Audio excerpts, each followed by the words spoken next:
Hello, everyone, and welcome to another edition of Friday Night Pint, where we get together and we talk about all the latest going-ons with West Ham. We'll be talking about Aguerd's debut. We're going to be talking about potentially the teams we could be getting in the Conference League now we've topped the group. And we'll be going to be talking about the Man United game, looking ahead to that and maybe debating on the best approach for the game. But joining me, obviously, is Scott, and looking tanned and slightly hungover. We've got Ryan is back. I'm going to be honest. I'm buzzing that I'm browner than Scott for once. Yeah, I'm listening. I'm shattered. It was a great time being away. Obviously, Nicky flies back tomorrow. I flew back a couple of days before, so yeah, it was a great trip. Honestly, some great memories made, and honestly, I am a bit jet lagged today. I'll tell you, it hit me last night. And I woke up and I've been like a little cat today. I've just been taking little cat naps where I can just to try to catch up. But yeah, no, it was good. It was a good laugh. Loads of tequila. I don't even like tequila, but I smashed it out there because it's different out there. It's proper tequila out there. Yeah. And, it was good. It was a great wedding. I won't tell you too much because I'll let Nicky tell all the stories from the wedding day. That's his place to do it. But I've got a few stories. I'll save them for later. I was hoping you'd tell the stories because Nicky tells them. We'll be here all week, you know. No, I'll tell you the good ones, and I'll tell them quick. But I've been keeping an eye on West Ham while I've been away. Obviously, watched the Liverpool game. I think it was the first full day I was there with a bar full of Liverpool fans. So that was a good laugh, good banter. Not when we missed the penalty and when Souček missed that opportunity, though.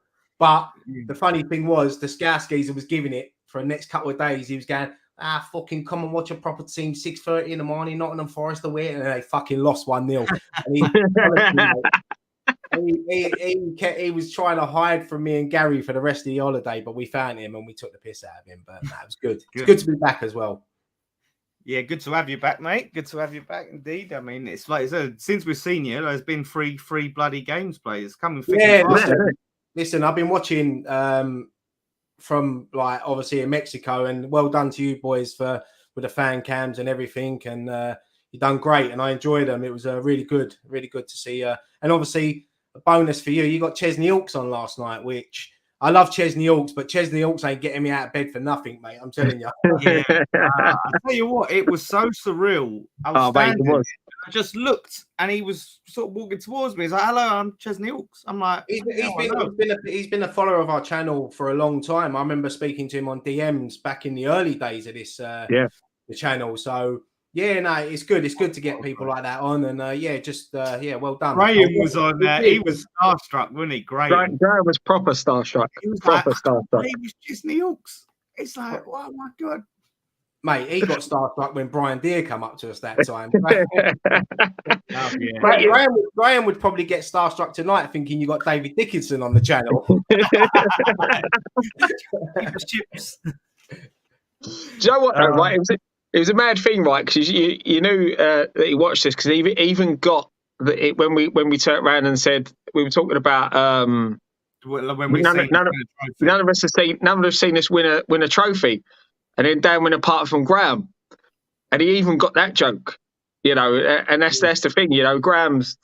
We take the piss out of Graham because he's the oldest one of us lot, but you know, it was mad last night. It was mad.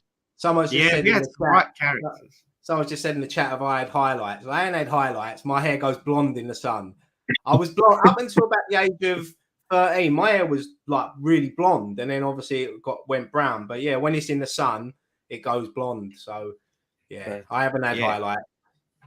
I'm gonna speak to Scott off air because I want to book in some slots on his sunbed machine he's got at home, just to keep the tanning up. It up, mate. This is all natural, mate. All natural. There's nothing fake about this tan. Oh my god, typical Dom showing his age. He says, no idea. He probably thought we were talking about Chesney from Coronation Street when we was talking about Chesney.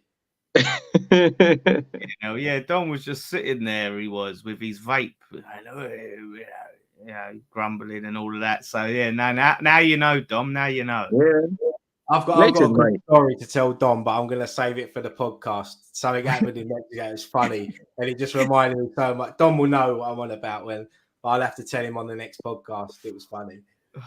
Typical Dom. Called him and his family the Brady Bunch. It was Matt. We had there was a pitch invader right in front of us at the end of the game. He stacked it, and they picked him up. But this kid come on, like the last kid who I interviewed, and he was like, "Oh, I really want to be on." And the security came over. We thought they was going to kick us off, but they was basically saying, "Nah, you can't be on the island on your own." So they kicked him out of the gates. And he was like, "Please come and interview me." So we went and interviewed him.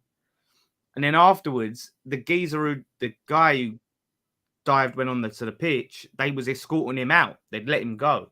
And it turned out he was his mate. And he was like, "Oh, can you interview my mate?" And, we was like, nah. But it turns out that kid, Scott, weren't even a West Ham fan. All these comments were going, "Oh, this is Ryan Lee." I don't know who the fuck he is. He's a Man United fan. Is he? Yeah, apparently. Yeah, I see that. I see a few tweets saying it was a Man United fan, but I don't know if he's someone famous or some famous kid or something. I thought Ryan Lee was from Blue, but that's Lee Ryan. yeah. Lee Ryan. Well, some right old characters. So it's nice. Do you know what? It was a really weird night last night. Really weird. It was unusually warm. The crowd was really odd, weren't it, Dan? Like, that's what I brought back for you, Scott. Some Mexican sunshine, some warmth. Oh yeah, it was. You this is the thing though. You dress for winter, and because you expect it, and then you're boiling. I don't trust to go out in a t-shirt and all of that.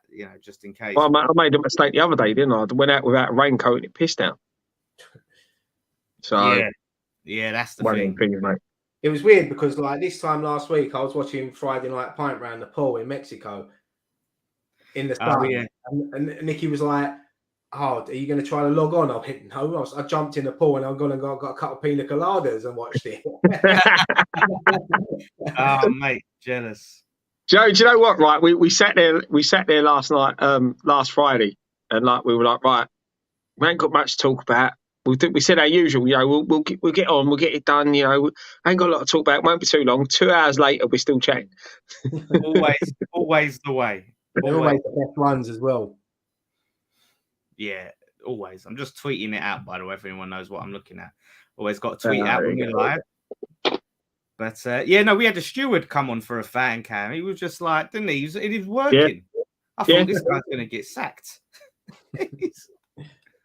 That's what I like about the cup games, though, because you do get some idiots in the stands, but you do get some good new people that come over to see us. You don't usually come over. That's the thing.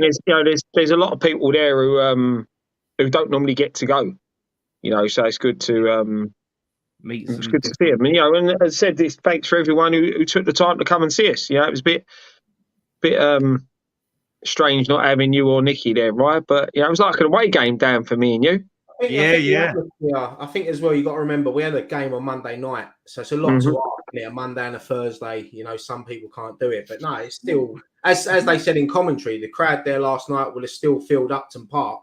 So it's just because it's in a bigger stadium, it looks less. But no, it was. I see that Duncan Castle guy, which is that journalist. I think he's a West Ham fan, but he made a good point. He was like, seeing the fact that we didn't fill the ground last night, does that suggest that West Ham have got the pricing wrong? Because you look at it and you go, if they charge, say, a £5 a ticket or whatever, I reckon they fill it out.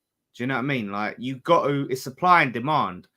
So you've got to supply the tickets at a rate that people are willing based on the demand. You're right. That's the problem. It should have done that, but they did kids for £1 on Monday, and obviously sold all the tickets that didn't. That wouldn't have normally sold out. Right, boys, I'm jumping out and jumping back in. All right. Well, mate, that was like me in the pool last week. Yeah.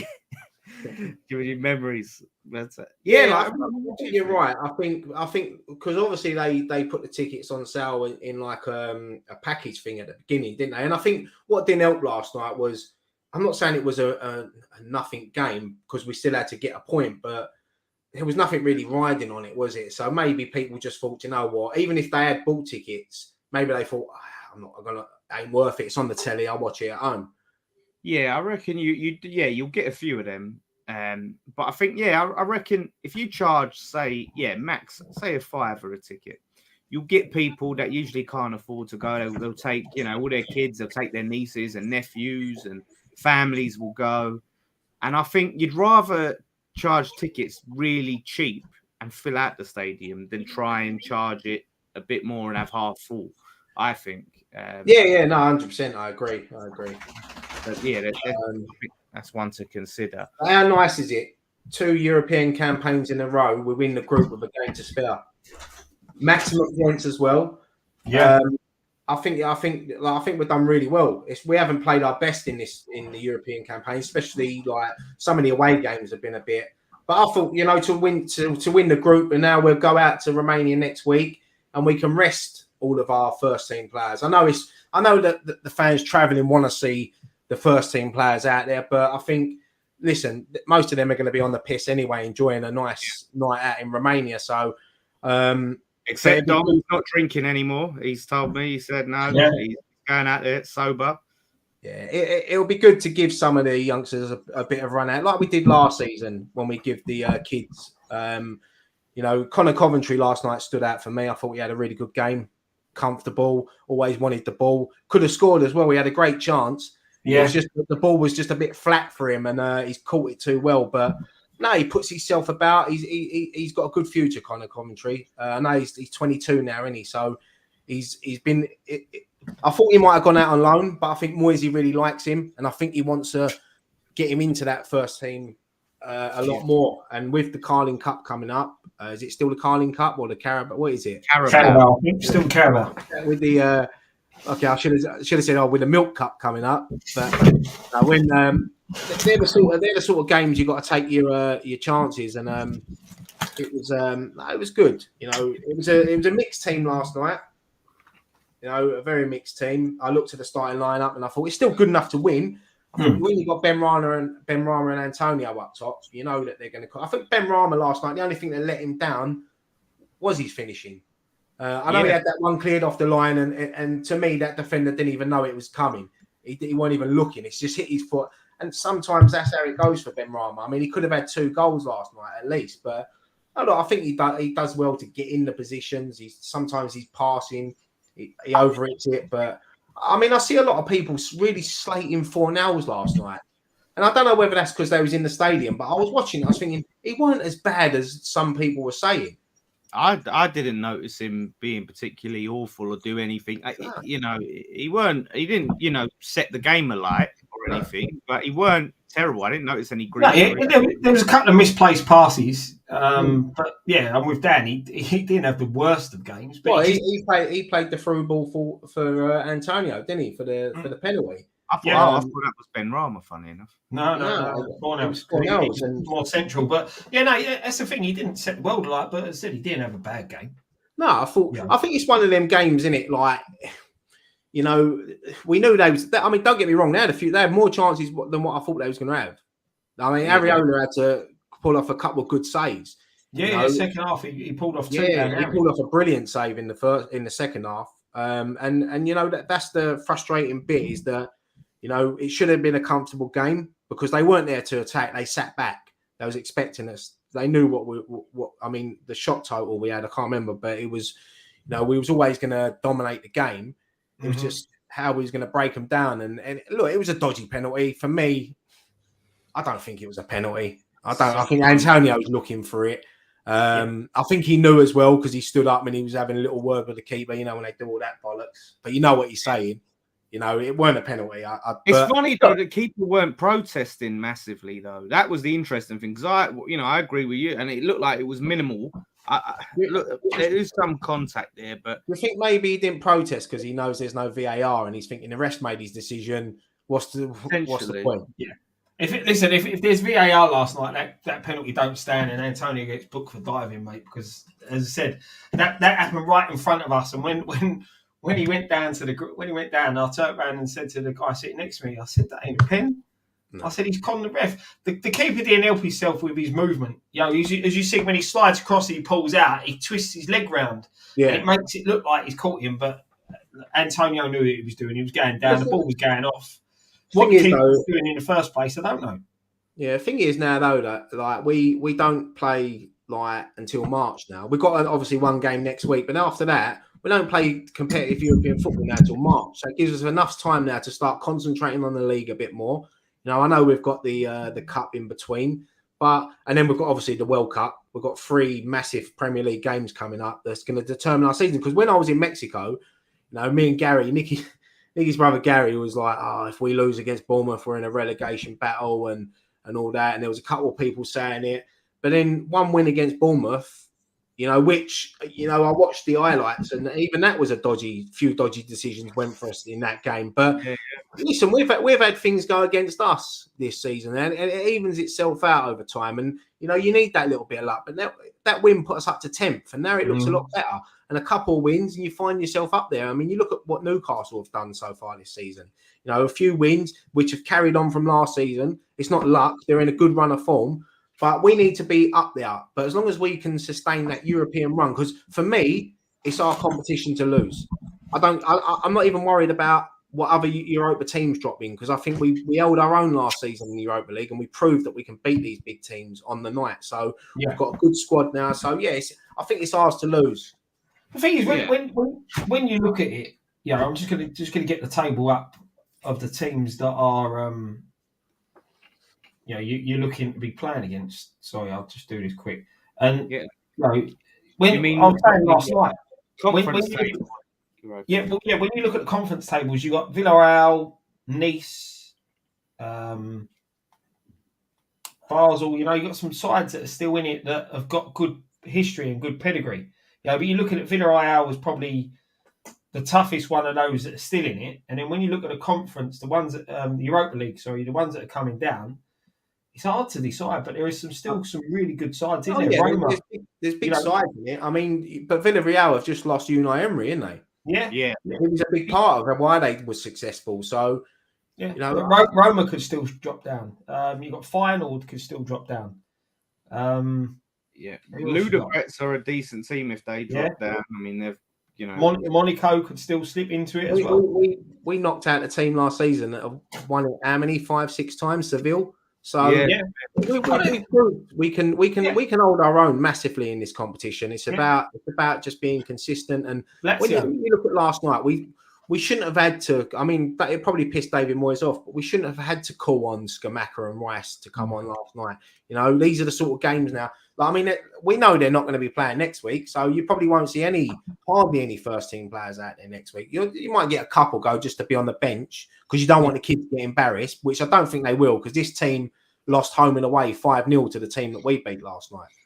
So the thing is, what you'll probably find, you'll probably get Ogbonna starting, Aguerd if he doesn't start on Sunday. You'll probably see him starting as well to get more minutes under his belt. You know, for him coming back from injury, that was a big boost to have him there. He didn't look like no ill effects. What did he do? 75 minutes as well, first game back.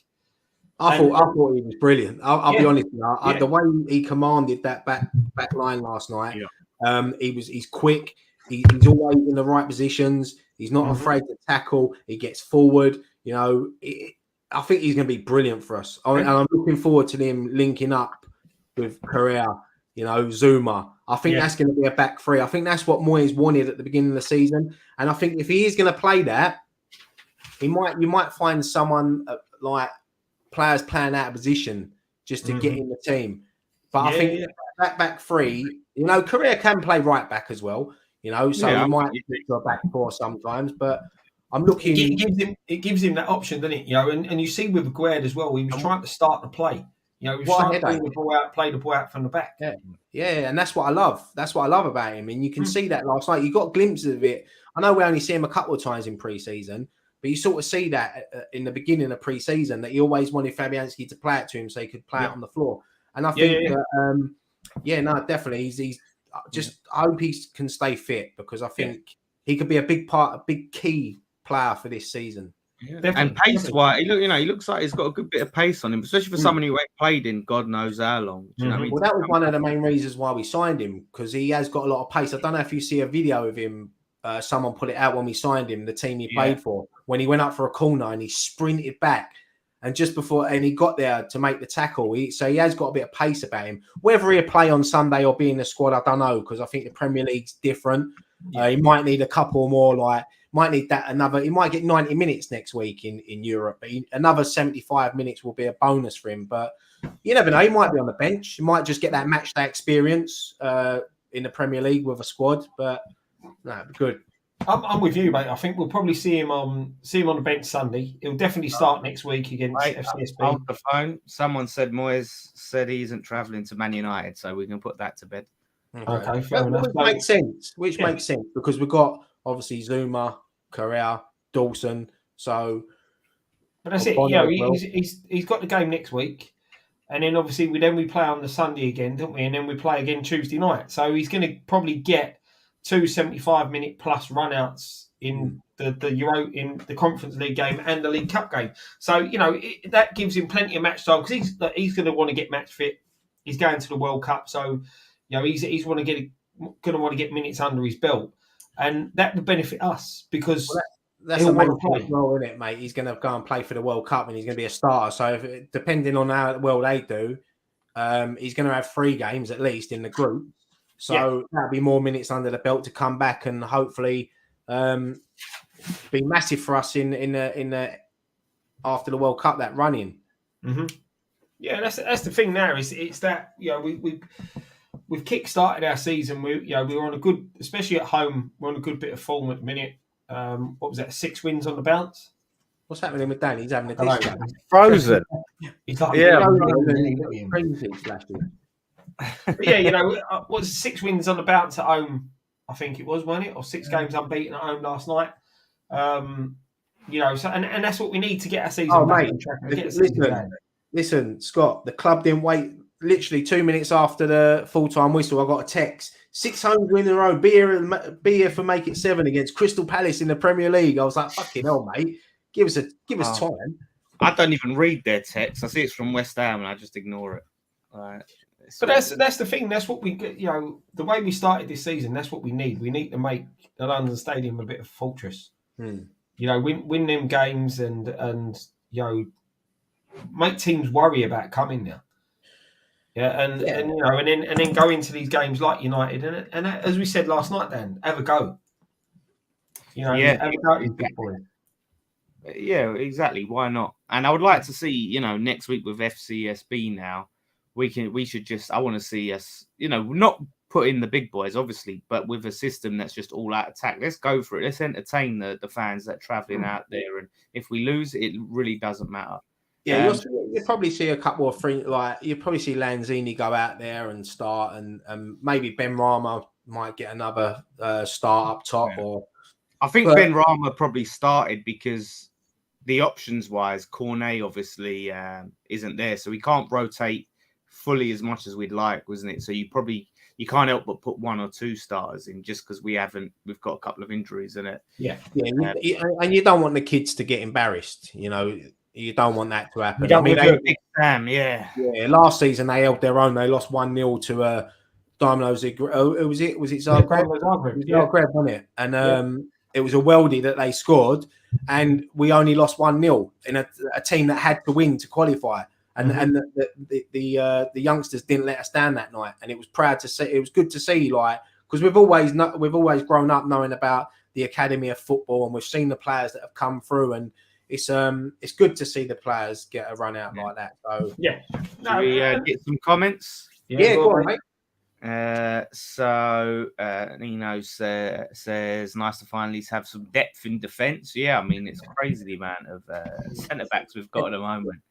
Especially once Dawson comes back. Phil Brown, good old Phil Brown, says would rather see Kerr at right wing back where he plays for Germany. Is it wing back he plays? I thought it was right back. I think he can play wing back. He's natural right back, and he can play centre back. I love, you know, that's a good thing about him. Very versatile. So he might play that position.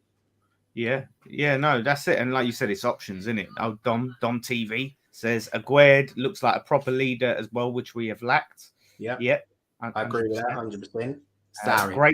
Great passing range too. Absolutely. We've got Josiah with £5 super chat. Good to see Ryan. I hope we win 3 games in a row. Man United will be a tough game, but hopefully we can cause an upset. 3 wins puts us to to 6th. Come on, you Irons. Obviously, depending on what other results go. But cheers, Josiah. Got old Ginger Carroll. Evening, Ginger. Evening, lads. Aguerd looks like he's never been out and away. Interesting to see how we line up and game plan for Man United. Hopefully, go and attack them. Yeah, we're going to talk about that in a bit, mate. But yeah, no, 100%. He didn't. I was looking for signs of rust, and there weren't really any. He didn't play the full game, but Moyes, I think, managed him well there. Apparently, he's been training really well as well. So yeah, I mean, it's earlier than we thought he'd be back, isn't it? You know. Yeah, I mean, if he'd have been on the bench last night, I don't think anyone would have. They would have said, "Okay, fair enough." But to see him in the starting lineup was a surprise for me. But he must be obviously fully fit, obviously not match fit. So getting the minutes in, it's good. It's good. Yeah, 100%. So yeah, if he features against FCSB and then we get him at Blackburn before the World Cup, that's decent. That's ahead of where we thought he would be. Personally, good old Steve WHE Bell for 49 super chat says, "Do you guys think we have used up all our luck regarding VAR and penalty decisions? Nice to see you back, Ryan." Good to be back, mate. Hopefully not. Hopefully there's a few more that go our way this season. I'm sure there will be, and I'm sure there'll be ones that go against us. But yeah, it's nice to see them that we're getting. I mean, because when I see the Bournemouth, the first goal that Zuma scored, I thought to myself, how is that even given? How is that given? I know it was the second phase that they're saying, but come on, it was bad. But look, when it goes for you, did it touch one of their players then? Yeah, I don't know. It come off Kerr and then touched one of their players, then got headed by one of ours, and then went to Zuma. Second phase, which I still don't get handballs handball at the end of the day. But look, when it goes for you, I love VAR. Well done, VAR. Well, as Callum Wilson would say, it was a touch of magic. Touch of magic. Got to worry about. The thing is, I think there shouldn't be 2 different handball rules for different ends of the pitch. I think if it's handball in the attacking box, it should be handball in the defending box. It's handball in the middle of the pitch. Handball's handball at the end of the day. It's, I just don't get it. I don't buy it. I don't know what they're on about. And the second one, the penalty. Yeah, I mean, that was another one that, look, if it was given against us, I'd be fuming, but it wasn't, so I'm happy. Yeah, exactly. And we owe Bournemouth for that 3-3 draw the other year when Callum Wilson scored that handball. So exactly.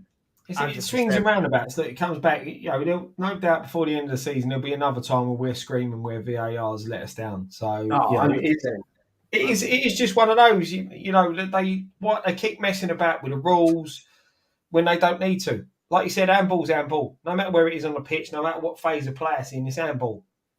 You know, I still don't think we've had anything go our way as outrageous as the Chelsea goal that was ruled out for us. You know what I mean? And listen, mate, we're gonna play for 10 years, and we still won't have a decision as outrageous as that go for us. Yeah, exactly. I'd like one.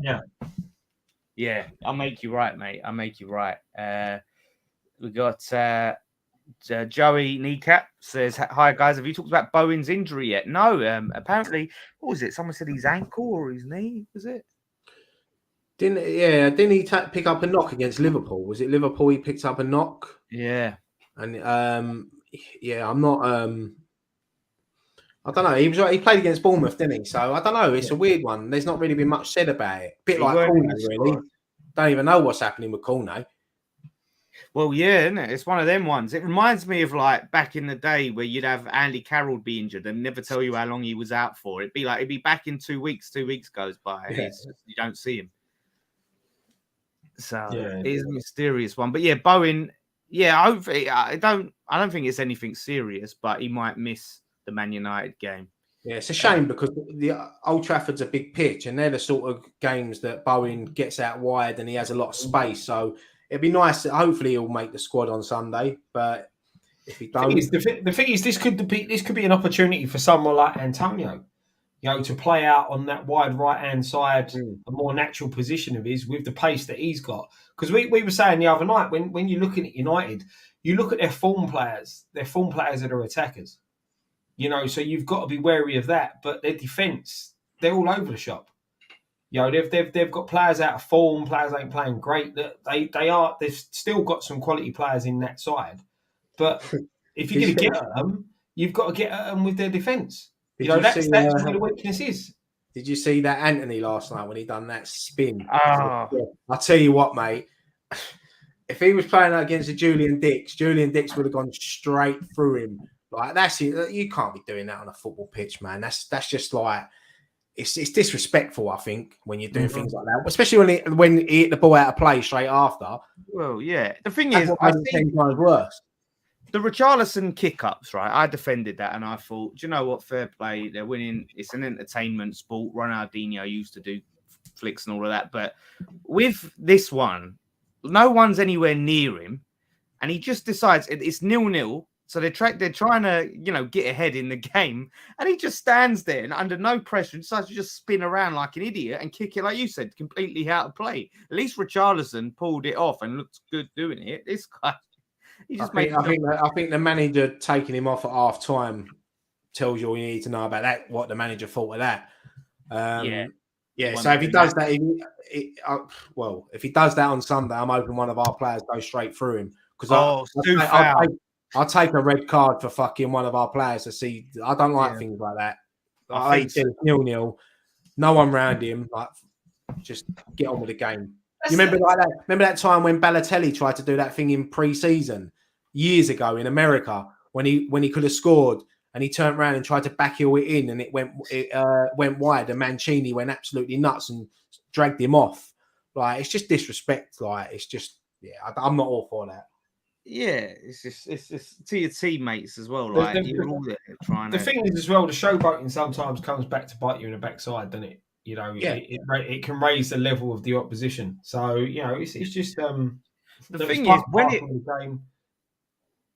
works. I think if you're going to showboat, then don't moan when you get booted up in here. Yeah, that's how I look at it.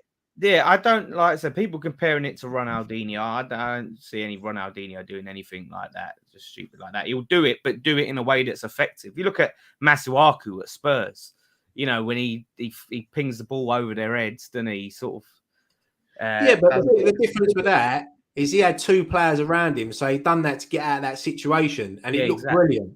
But when you got no one around you, I mean, someone could knock it out to me on a football pitch, and I could flick it up and catch it on my neck. No one's round me. Like I'm still going to look an absolute muppet. But if he'd have had two players running towards him, and he'd have done that spin and got out of that situation, I'd have clapped it. I'd have thought unbelievable. But like you said, when you've got no one around you. You know, it's a bit embarrassing, but he just made him sort of like a right diff. Good old Matt Powell says, did you see Emerson tweet from earlier saying Ben Rama's the best player he's played against on the training pitch? Yeah, I see Q&A. Yeah, he said he's one of the toughest players to play against, and I can imagine that because on his day he's got skill, he can knock it past you, he's quick, he's low gravity, he can get around you, but sometimes we don't get to see that a lot on match days, but in training, obviously it's different. So, yeah, exactly. He'd been doing 720 degrees if Souness was on the pitch. I've just got a Souness face in the meme where he's like, mate, I think a lot of players would have gone straight through him. I think some of his own teammates, if he'd have been playing in the Man United team of '99 with like Keane, Scholes, and all that, Nicky Butt. They would have been queuing up for it, mate. Honestly, but that's the thing. You see, with the Richarlison one, like I said, I didn't have a problem with it. But what I also liked was when one of the opposition players went straight through him. You know, and that's what they did. You know, that's the thing. But that's what I'm saying. If you're gonna showboat, then when you get clumped, don't moan about it. Because as a defender, you don't like seeing attacking players do that. That's what I thought. So that was the wrong. What some of the one of the opposition fans should have done. Players, they should have just run up and 2-footed in. Yeah, you can't doing that on our. But I totally agree. You know, if you're playing Saturday or Sunday football and someone does that, the next time he goes to go past you, you're down the back of his Achilles. It's part and parcel. You're a defender. You don't want to see you attacking players doing that because you're trying to mug you off. So you mug them off back. Yeah. Repka. I loved Repka, man. Repka used to take his own teammates out. He used to fight. I remember when he had a fight with one of our own fans when he got sent off once. That was he was a hard defender, Repka. Yeah, and unfortunately, that type of player is sort of dying out in football now. Can't have players like that no more, mate, because they just wouldn't last 5 minutes on the football pitch. No, and that's the thing. You know, it's took some of the entertainment out of the game for me. Yeah. This whole thing they said they're supposed to be letting the game flow more, letting decisions. You know, well, we had a referee last season. I can't remember who it was. It was a European game at the London Stadium. I think it might have been Seville, I think. But there was 3 or 4 challenges that went in, and the ref just let it go. Mm-hmm. And I thought, and that really got the crowd up for it, you know. And I think sometimes referees need to look at that. If it's not dangerous, you know, just let it go. Just let it go. That's what football's about. This non-contact sport that it's turning into is not entertaining, as you said, Scott. We love the tackles. That's what get the crowd up. If it's not going well, if a player gets stuck in, you know, I remember when we played Arsenal at home. You remember when we beat them 1-0 when Declan Rice scored? Yeah. And it was that game, and I'll never forget it. Arsenal were on top, and then Declan Rice just put in this challenge, and literally like the whole crowd got up for it. It weren't long after that we got the corner, and Nasri played it to Repka, and Repka to Rice, and Rice put it top corner. You know what I mean? Yeah. And that's the thing is, you know, it was part and parcel of the game, and you know it's so hard. You know now if you go in hard like that and you don't get the ball, you're walking. You know, and I feel now with the modern day football, when a challenge goes in hard and the player wins the ball, it means more to the crowd. Well, I've seen players go in and win the ball and still get sent off. There was one the other week. It happened. You know, he got the ball cleanly, but because he's trailing leg, which what are you supposed to do with your trailing leg? Take it off and send it over there and pick it up after you've made the tackle. That's what I mean. You can't get your trailing leg going. You know, it's natural. You can't not. Yeah, it's your momentum. Look, you can't put both feet in at once, so you have to stick your other one somewhere, and it's going to catch at the end of the day. You know, that was the whole idea of defending. You take the ball first, take the player second. I mean, there was a chat. I mean, this is how football's getting now. I see it. There was a challenge on Scamacca against Bournemouth. It was a bit over the top. You know, Scamacca didn't make a meal of it, but the next day everyone's dragging it up. Oh, look at this. He should have been sent off. If a player don't react to it, for me, carry on. You know, yeah, I think it was tit for tat with a lot of fans were bringing it up because it was like everyone was throwing the decisions in our face. So people was like, well, look, you got away with this one type of thing. It's like, do you remember when we played Arsenal and Creswell when he done that challenge? Yeah. And all the Arsenal fans were going, man, he should have been sent off straight red. He won the ball. He went through the player, but he won the ball. Yep. Fucking, you got Arsenal fans that are probably used to sit there and watch Vieira and Petit and players like that go through players week in, week out. It's part of football. Keown's and all of that. Yeah, like fucking, they're acting like they've always been like they're back four when you had Dixon, Keown, Adams, and Winterburn, and Steve Bold as well. Chuck him in there. You know, fucking, they weren't no. You know, they love to tackle and get stuck in. So solid. They were solid defenders, mate. And that, like you said, they did love a tackle. You know, that was part and parcel of the game. That was part and parcel of putting the fear and intimidation in the attacking players, knowing that 1 minute you've got that ball at your feet, the next minute you've got someone the size of Keown, Boulder, Adams sliding through the back of you. Marky Noble was probably like, you know, he loved putting a tackle, especially in London derby, because he knows you do that, it gets the crowd up. And I always think, right, even when you go back to the late 90s, early 2000s with our team, like I think we beat a lot of the big teams at Upton Park by putting in a few tackles, intimidating, you know. Roughing them up a bit. Yeah. Bring it back. Dying art. Bring it back. Speaking of Arsenal, Lee wants to know what our thoughts is on the Pablo Mari and the incident in Italy. He got stabbed, didn't he? I just before I come on here, Sky Sports News one, I was talking about that because I didn't really see much of what was going on yesterday. But it's shocking, isn't it? I think it was in a shopping centre when 6 of them got attacked, and I don't think that it's not as bad as they first thought, but it's still getting stabbed. No one wants to get stabbed, do they? Whether you're a football player or just a normal human being, but it's hopefully he has a full recovery. Yeah, like I say, it's mad story in the football world that just came out of nowhere. Do you know what I mean? So you don't want to see a football player's career ended by getting attacked and stabbed. I mean, yeah, that's it.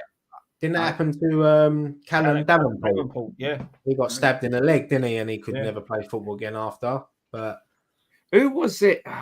Who was the player that played for West Ham and got stabbed on? He was stabbed on his doorstep. Yeah, it was Davenport. Davenport. Davenport? Just said, Callum Davenport. When his sister's boyfriend or something. Yeah, that was it. Okay. He was on loan from. I thought it was worse than his leg, though. That's why I was thinking. I must be thinking of something. No, I'm sure it was his leg. I think when his sister, I'm sure it was his sister's boyfriend that did it. Yes, something like that. He was when he ran his sisters or something. Something along them lines. Yeah, a lot of people saying that one of the people died, which is sad. Obviously, he won't get the reports because he's not a professional football player, unfortunately. But it's sad. It's sad things like that happen. But mate, it's sad that happens in society. Full stop. You know what I mean? It's like we've said loads of times when we've been out chatting and stuff like that. Gone are them days when you have a disagreement with someone, you have a punch up, and that's the end of it. Now it's you see the wrong person. We've seen videos of it and stuff like that. Two people are too quick to be a coward and stab someone in the back. And that's the scary thing of this world we're living in at the minute. Well, apparently someone did die from that stabbing, so I didn't know that because I didn't read the full story. Someone just asked for it, so no, that is sad. That is unfortunate. Yeah, and hopefully they catch the bastards. Fingers crossed. I don't know what the motivation was behind it, whether it was just a wild attack or they tried to get their money or what. But either way, hopefully they catch him. 2009, yeah. Yeah, was that true about Morley? Steve's put it there. Trevor Morley got stabbed. Yeah. Not by one of our ex-players. I remember it was where he was saying about his wife, wasn't it? I don't know. Yeah, but apparently he did. But well, we'll be seeing him in a couple of weeks, so we can ask him.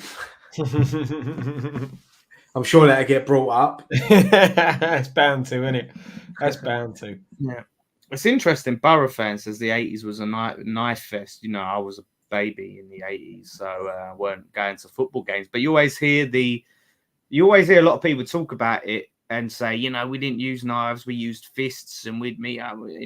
So it's interesting to hear that from Borough fan, because you do hear it romanticized. We didn't. Yeah, I think it's the fact that things now are widely more reported than they used to be. What I mean? That's the thing. It's one of those social media and stuff like that. It gets reported nowadays, whereas it never used to. If it wasn't mainstream media important, they wouldn't tell you about it. Yeah, that's it. I got old Dom here. I'll read this out in Dom's voice. Give a shout out to the West Ham's wonderful ticket office. Give him Marshy a time slot to get his ticket whilst he's still on the flight. Disgrace. There's parachutes on the plane. He can get off and parachute down. Yeah, I listen. I don't know what's going on with this ticket situation. It's ridiculous. They seem to be making it more and more difficult the more we go into Europe. I mean, next week, next time it'll be fuck knows. Like you got to go to the country 3 days before your flight, and then come back and then stay here for 7 days, and then isolate for 10 days before they release you your ticket. But yeah, it's ridiculous. Like, just send a voucher. They done it last season. Didn't Nicky have some sort of problems last season with the ticket office? Nicky always has, but mate, don't even get me started on Nicky on his wedding day, mate. Honestly, I'll save that for later. Just remind me. Just write it down, or someone in the comments when it comes to ask us anything. Ask me the wedding day story, because honestly, someone put it in now, and I'll star it. The geezer, honestly, but you know. Nicky. Mate, knowing Nicky, right? It could be anything from turning going to the wrong hotel or turning up at the wrong. There was like more than one wedding gown on at the same time, and he probably turned up with the wrong one. No. Listen, he wasn't late. He was with me, mate. I'm military. I got it all. Everything was run. But yeah, look, I'll save that for later. Yeah, save it for later. Funny stories. Let me put that in. I'll start my own comments so we can. Yeah, I mean, I know there's a lot of people that I've seen tweeting about the ticket situation. I know, as Dom just said, like they've given Marshy a time slot while he's still on his flight. I mean, how ridiculous is that? You know, it's. I don't know why they're doing it. I don't know why they're doing it like that. Why don't they just do what they done last season? Email you your voucher. You got a certain time to go and pick it up one day, and then certain time to go and pick it up another day. You know, because some people might be arriving the day before, some people might be arriving the day after, like before the game. So it's not arriving the day after the game. I mean, some people might be arriving 2 days before, and some people might be arriving on the day of the game. So isn't it something to do? Well, no, that was a Belgian one, weren't it? Because one of the ticket stands got rushed or something like that. Was it something along them sort of lines? Why they're making it more difficult for the ticket to be collected? It's got to be a better way, though. Surely there's got to be a better method. It's just piss about constantly. It's the fans the many that suffer because of one person. So they've got to come up with something better than that. It's obviously pissing the fans off. You know, yeah, that's the thing. It's just getting it to work. You know, they have security protocols. Fair enough, I get that, but you know, you've got to. It's got to work for all parties. Do you know what I mean? I can just see what you laughed at, Dan. Don't worry. And you know, you've got a security, and you've got it's got to be easy to use. Yeah, we had to sit him down and tell him about the birds and the bees and what happens on a wedding day. But yeah, I mean, you know, before we do get into some of the great stories, let's have a little bit of a look ahead to the Man United game. Obviously, I put up a topic we could sort of debate about, and we'll get into the nitty gritty of people that we think we should start. But just in terms of the approach, you know, we looked at the Liverpool game. A lot of people were saying we should have went for it more. We should have, you know, from the start, should have went more attacking. Old Trafford, it's a place that we haven't got a good record at. Moyes, I don't think has a good record at. Is it time? Should we just, you know, take a foot off the pedal and go for it, go all attacking, or should we be defensive and try and hit them on the counter? Yeah, I mean, look, United set up, the way they set up at the moment is they play like a 4-1-4-1 formation. They've got Casemiro now just sitting in the middle. And when you look at their forward line, Anthony, Fernandes, Eriksen, Sancho and Rashford, you know, Casemiro just behind them. Look, you can't deny that is an attacking lineup. You know, you think they've got Ronaldo on the bench that don't even get a look in at the moment. So you have got to play with that lineup. You have got to play a little bit defensively, but in a way, you still got to have the players on the pitch that when we get the ball, that we can hit them on the counter attack and try. Because I'll be honest, I know we don't have much luck going at Old Trafford. I mean, last season we lost 1-0 in the last second in the VAR decision when Rashford scored.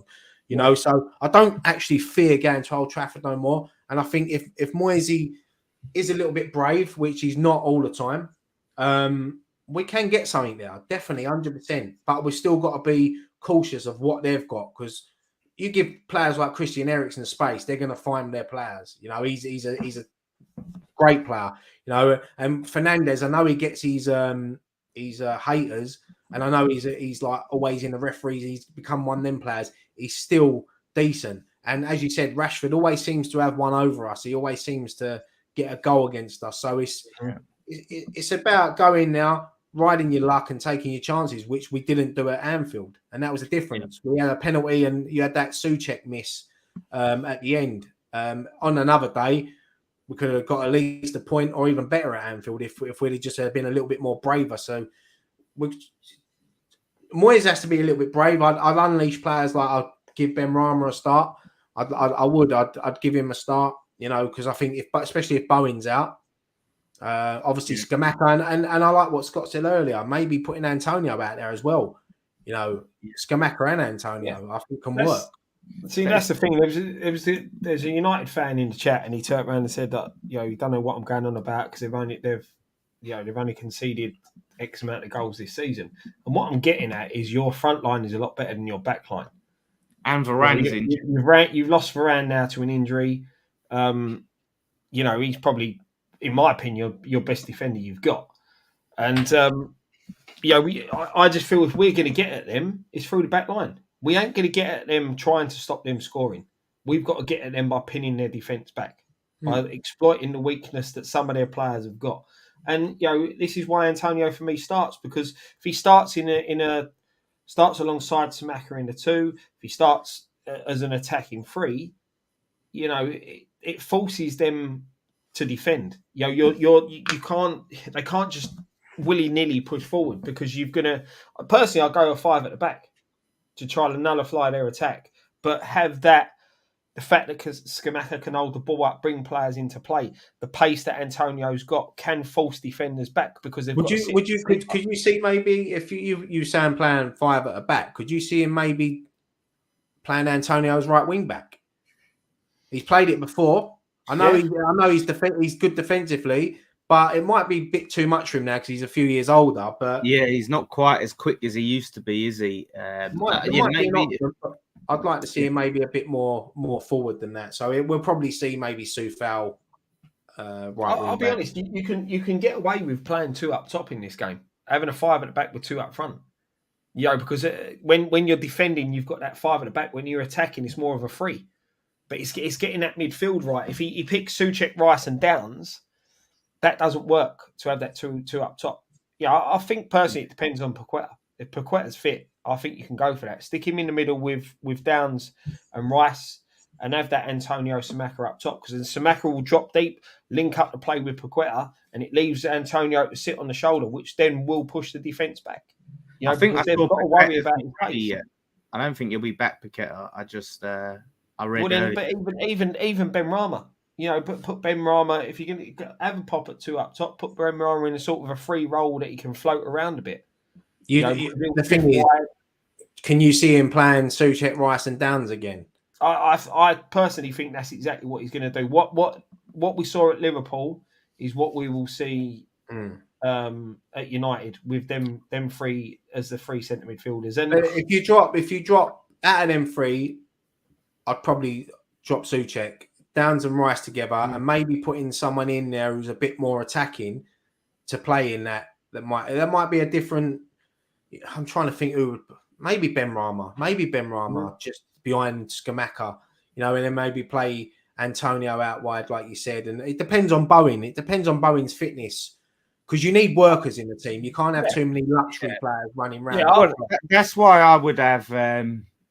I'd rather play our normal system, the 4-2-3-1, and have Fornals in the middle, because he's that work rate player, and then Ben Rama on the left and Antonio on the right, because Bowen's probably not going to feature, Paqueta's probably not going to feature. Then you have Scamacca up top and Downs and Rice in the middle. That would probably be how he's going to line up, I think, like as you said, with Fornals in now, because he'll be the one that will be doing all the running, and he works back as well. It just depends on the fitness of Bowen. If Bowen's fit enough, then he'll play. But yeah, Ben Rama one side, Antonio the other, Scamacca up top. I'm happy with that, because if Scamacca rolls that ball up, you got 2 players like Antonio and Ben Rama that can play off of him, and we will cause United trouble. We just got to take our chances, because if we don't, we'll have another situation like we did last season where we'll lose it in the last minute or something. Yeah. And that's the thing. We said, we've gone now. Before we tried to defend and got beat. I think we're in that position now where we need to be having a go. We need to start taking the game. And when we've took the game to teams before, we saw that last season. We took the game to Liverpool. We took the game to the Chelsea's, the Man Uniteds. We even took the game to City to an extent. He has to look at that second half from the Liverpool game. Yeah. When he did start to bring on the, Ben Rama and Antonio, and we went for a bit more, we was all over him. Yeah, we looked a lot better, and even the Liverpool fans were saying in the bar we was in, like they were saying, like, fuck, if he would have started with that team, we wouldn't have won. because Liverpool weren't great. I don't think Liverpool were great. It was a great goal.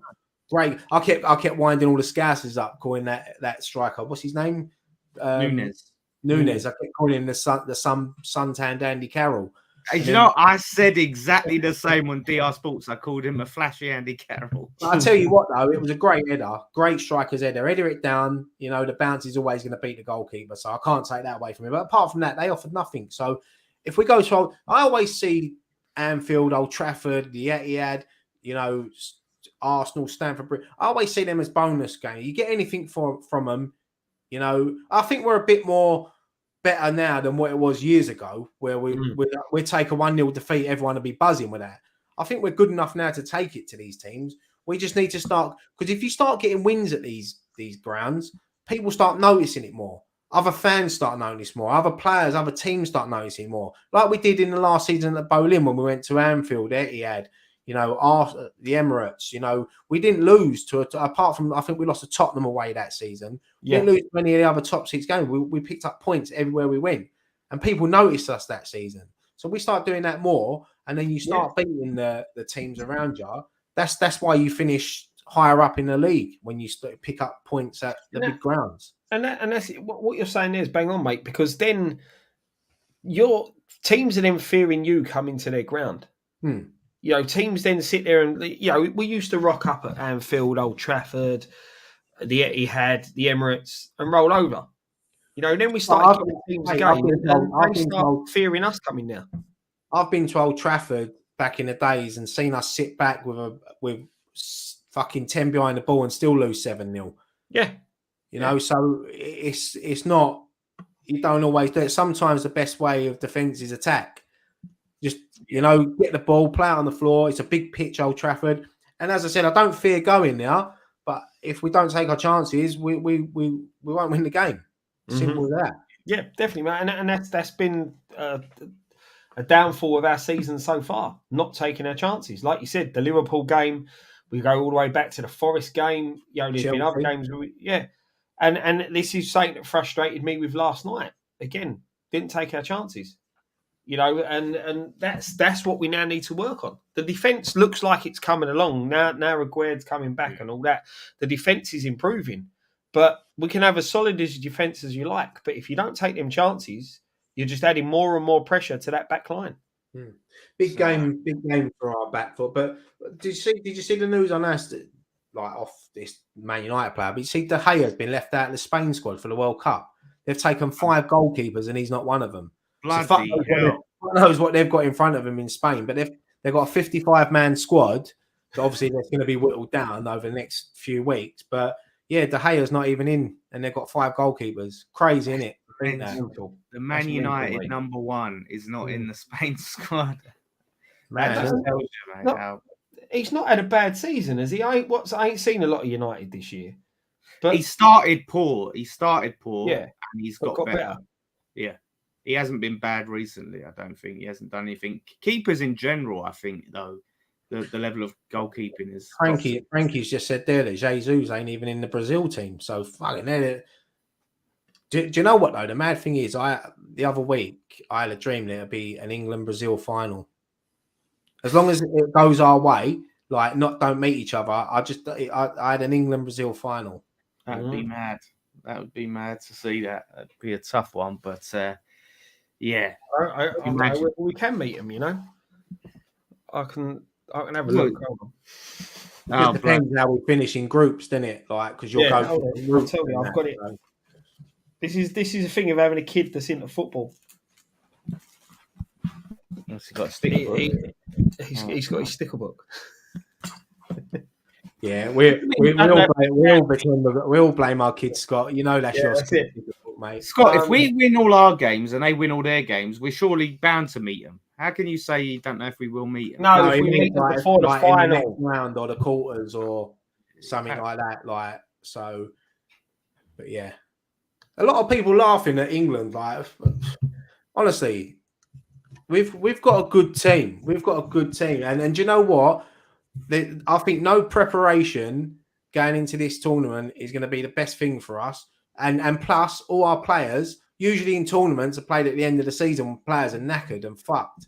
Now we're going into this tournament And everyone's going on about the weather. It don't matter about the weather. They're air-conditioned stadiums. The stadiums are indoors. They're all air-conditioned. So Exactly. Forget about the weather. So, and we don't know. There's hardly any travelling for England either, because where their hotel's based, I think the furthest stadium is about 35 minutes away. So, look, don't laugh. Don't rule out England. You can't rule out England after the World Cup. We can't meet Brazil until the final. There you go. So it's destined. I had a dream. It is destiny.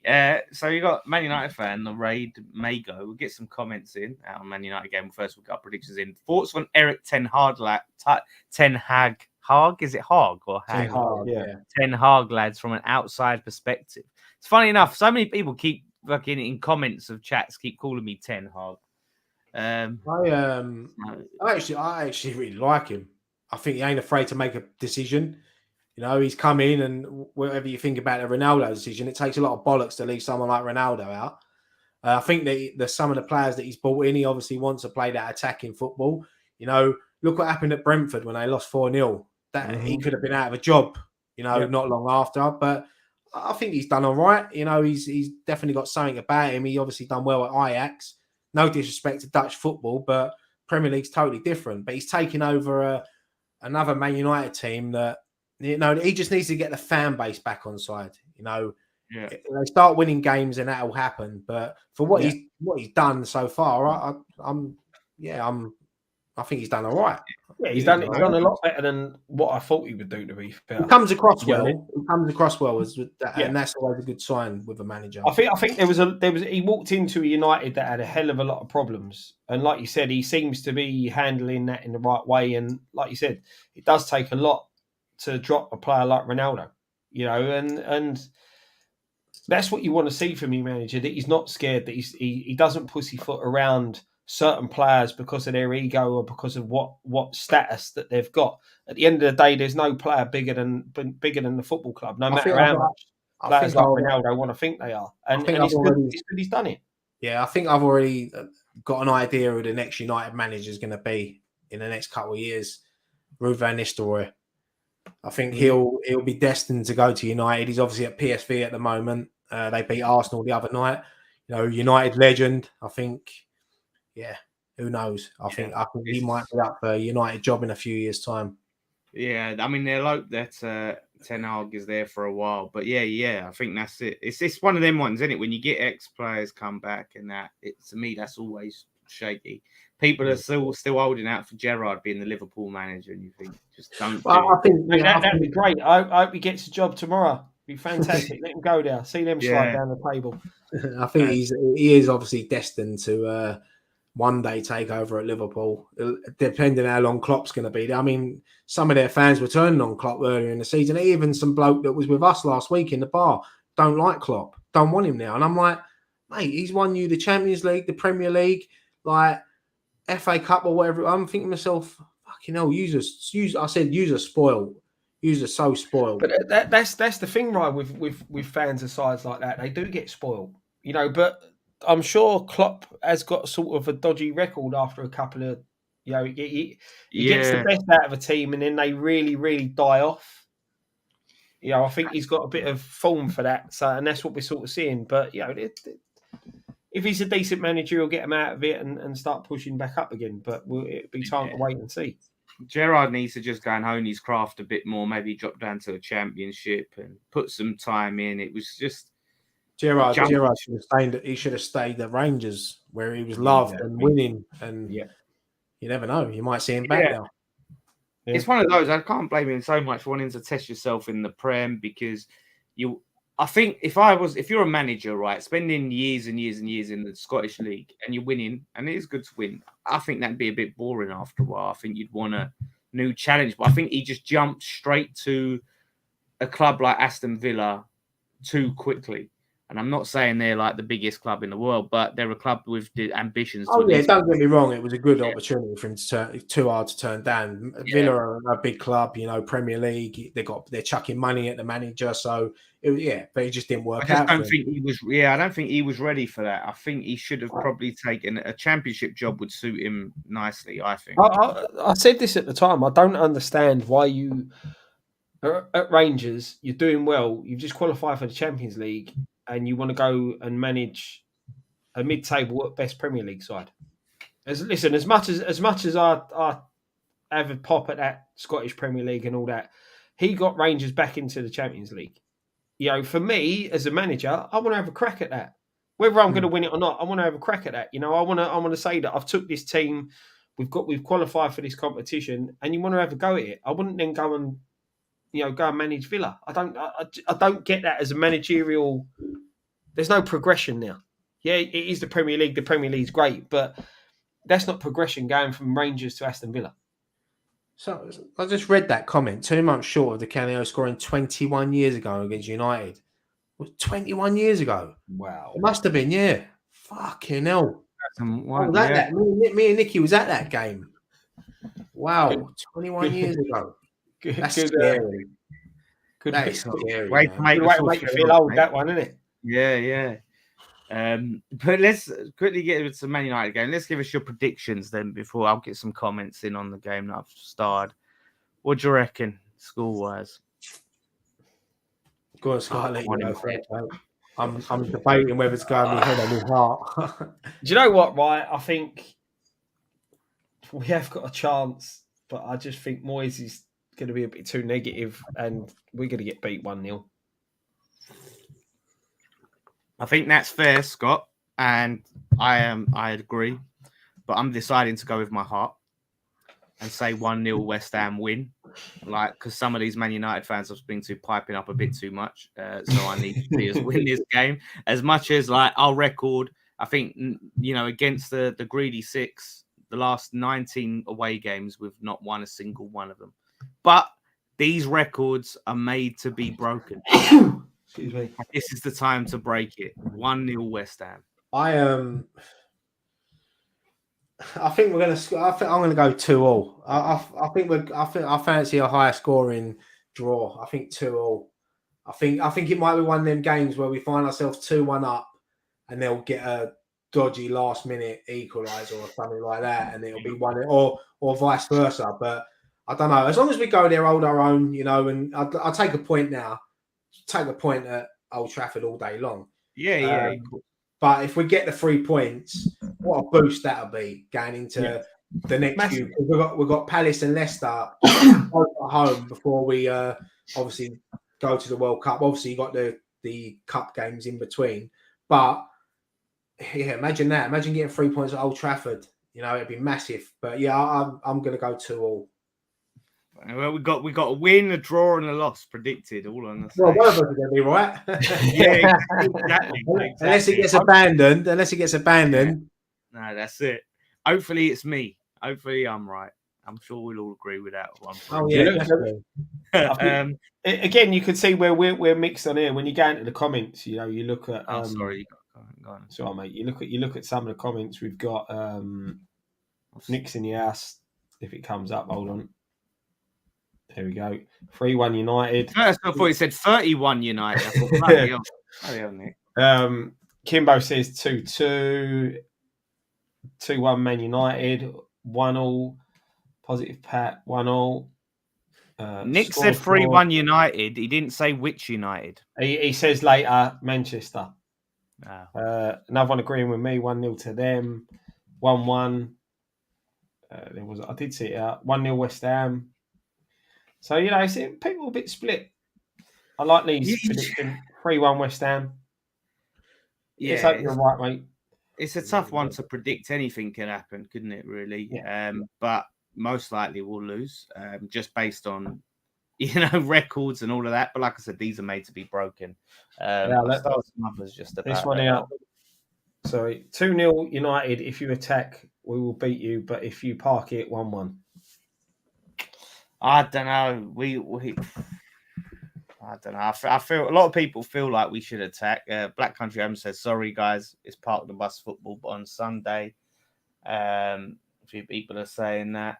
So don't get me wrong. If we, as much as I say we should have a go, if we do that and snatch a winner, then it's perfect. Oh yeah, you won't complain. But that's the problem: is we're doing this and we're celebrating losing 1-0. Yeah. Or if your tactics is there to go there and park the bus and try and hold out and try and nick a winner, and you concede, you want to see your manager changing your tactics straight away to go for the game without leaving yourself exposed at the back. Yeah, because otherwise, what's the point in continuing parking the bus when you're behind? You got to change it right there and then. He won't drop Souček, his favourite, although he needs dropping. Yeah, he's like undroppable. He's the most undroppable player I've seen at West Ham in a long time. Stop Hammer Time. He says, what's your thoughts on the negative football we are currently playing, or is it just me? We seem to let them score before we react. If we play like that on Sunday, I expect a loss, in my opinion. It sort of goes off what you've just said, Scott, a little bit there. What do you reckon? That's it. It's what we were saying last night, weren't it? It was weird. Why normally I'm the positive one in the reactions and things like that. I think I was a negative one over these last 2 games, and we kept 2 clean sheets. And be more negative then. Yeah, it's just one of them. It's just frustrating for, especially last night, as we said after the game, Dan, weren't it? They were there for the beating. They were never going to score. They could have played till tomorrow. They were never going to score. But we just didn't go for it. The chances we created, they were back passes. And that just worries me that when you look at last night, dodgy penalty decision, we win the game. Look at Bournemouth, 2 dodgy handball decisions, we win the game. We take it all day long because they've gone our way, but we shouldn't be putting ourselves in that position where we're relying on a dodgy decision to win us a game. Yeah. And that's what's frustrated me over these last 2 fixtures. It really has. That's the thing, when I look at some of these games, and of course, they came to park the bus and we was going to have more of the ball, but I don't necessarily think that we played great football or attacking football. It's very laboured. And, the same when I look at Wolves, Fulham, Bournemouth, still very defensive and quite negative. And I think if we can't go for it in these games, and we're not going to go for it against the big sides, away from home, like what Ryan said, it's a free hit sort of.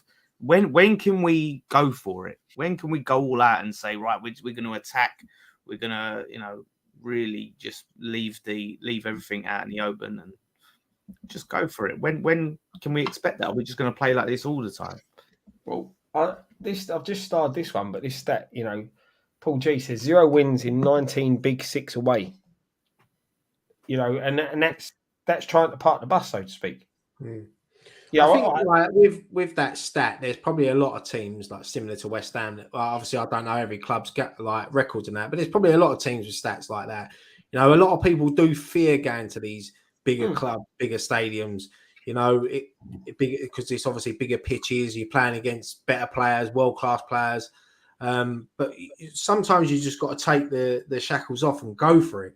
Yeah. A lot of teams have joy there, Palaces and Brightons. Yeah, Palace do it every year. I think Palace have got quite a good record at the Etihad. They always seem to go there and pick something up, and it's about just go there and give it a go. And look, if we give it a go on Sunday and we lose, but you can't criticise the players. You think, okay, they've give it a go. They've played the way we all want them to play, but we've lost. So then you have to think to yourself, well, you question yourself. Do you think, maybe we should have gone? Then people will be going, Moyes should have been more defensive. Everyone calls for him to play attacking football. Then when we lose, you can't win as a manager. You can't win. And that's the thing. You go there and you think, like, what's best is we need to soak up the pressure, trying to catch them on the break, and we lose. Everyone moans. We don't go to attack. We go to attacking. People have been moaning when we're to attacking. It's a tough call to make for Moyes. If we went more attacking against the teams that we were expected to beat, then you're a bit more forgiving when they go defensive against these tougher teams. You think, do you know what? We're used to flexing our muscles and going attacking on a regular basis at home against these teams. So now, okay, we're going to try and shore it up and do something, and we've lost. Okay, tactically, the manager's gone for something different. But it's like, when are we going to go for it? And the fact of previous in all of these games, like I said, last 19, we've been defensive against these sides and lost. Why not try something different? Well, if you try something different and lose, hopefully Moyes might have looked at the last 20 minutes at Anfield, and that might give him something to think about for Sunday. I think it also comes down to, we've said, if Bowen's fit. But look, if Bowen ain't fit, we just get on with it. We move on, and someone else will come in and have to do that job. Yep. Back five downs of Rice in the middle, front line Antonio, Scamacca, Benny. Probably a few people agree. That sort of system, you could get a good. You could balance there with that sort of lineup, because you've still got that. If you need to soak up the pressure, you've got two holding midfielders in there to support that back line. But then you've also got someone like Rice who's going to try and drive forward, and Downs wants to take the ball off the defence, and wants to get the ball moving forward. So that could be a good system. Yeah, no, yeah, that's it. Be physical and rough them up and make the most of set pieces. Martinez only 5'9", Scamacca towers over him. We haven't been making the most of set pieces. We've been shocking at set pieces. And the thing is with Martinez, he's a good defender. He's a good player, but you've got Scamacca, you've got Antonio. You've got to bully these type of players who are only that high as a centre half. The thing is with Martinez is that he knows that Scamacca's going to tower over him, so he's good enough to position himself better to let Scamacca bring it down. As soon as he brings it down, he's there to take it off him. So that's how players like that. That's how us 5'9" lads deal with them sort of players.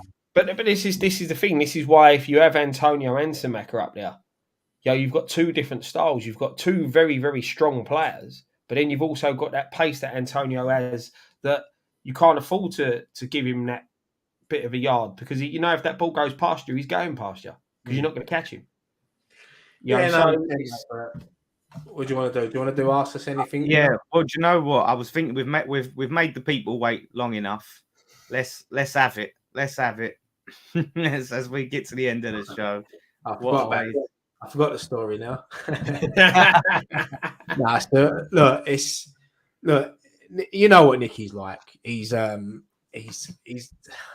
so on the night before the wedding, right? He obviously stays with me because obviously he can't stay with his bride. So I've loved it, like being in the room on my own for a whole week. No one there in the room with me. It was nice and relaxing.